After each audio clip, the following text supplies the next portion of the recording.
नमस्ते पुण्डरीकाक्ष नमस्ते पुरुषोत्तम नमस्ते सर्वलोकात्मन् नमस्ते दिग्मचक्रिणे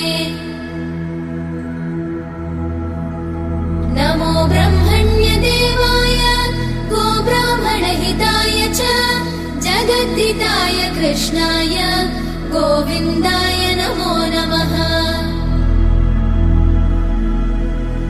ब्रह्मत्वे सृजते विश्वम् स्थितौ पालयते नमः रुद्ररूपाय कल्पान्ते नमस्तुभ्यं त्रिमूर्तये। देवायक्षासुरा सिद्धा नागा गन्धर्व किन्नरा पिशाचा राक्षसाश्चैव मनुष्या पशवश्च ये।